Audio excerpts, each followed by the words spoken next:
And Mr. Cole Hornaday, what do you want to tell us about? Well, I read the first installment of Jeff Lemire and Wilfredo Torres's The Quantum Age, and this is a book that figures into, and it says the banner across the top, from the world of Black Hammer.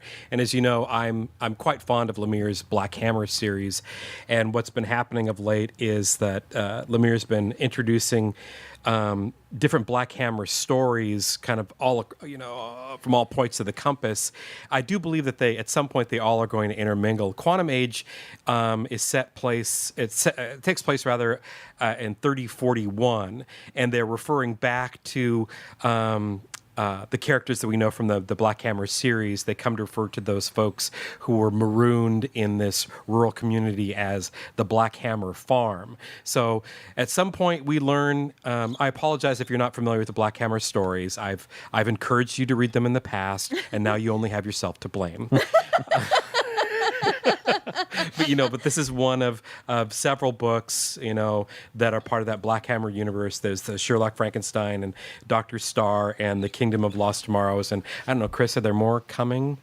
Probably. I enjoy them. I enjoy them very much, but there's no getting past the fact that they are analogs to other actually Silver Age style superhero comics. Mm-hmm. So this one is set in 3041, and we meet this character that is marked as being Black or African American, but we soon discover that he is a Martian of the same species that Barbalian from the Black Hammer series is. And then we discover that at some point the Martians had invaded Earth, and he's actually is part of an ostracized culture because all the invaders were defeated, and now they are pariahs. He eventually hooks up with an organization called, let me see here, I'm looking at my notes. The Quantum League, which are characters that are all references or analogs upon analogs of the Black Hammer characters.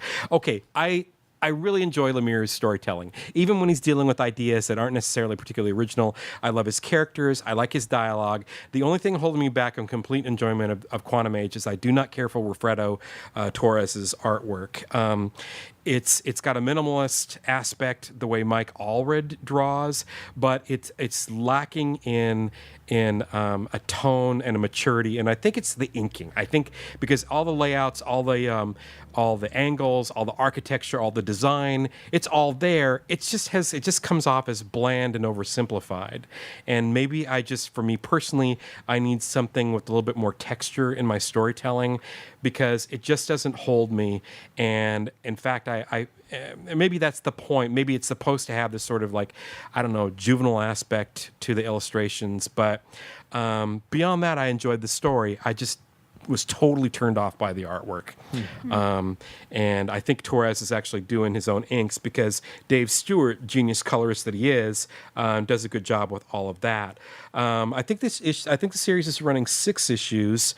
I am subscribing to it. Usually this would be something that I would pick up as a trade, but I think I'm in for a penny on this one. So I'll keep you posted on how it goes.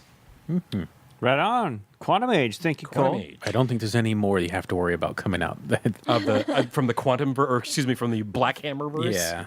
I think he's leaving it at that for now. Yeah. Well, he is one of those writers where I'm like, are you going to burn out? Because he's got how many books on the stand right now? He's got bills to pay. He ain't going to burn out. I can't. Well, but you do though. You do. The dude writes at an amazing pace. Yeah. Mm-hmm.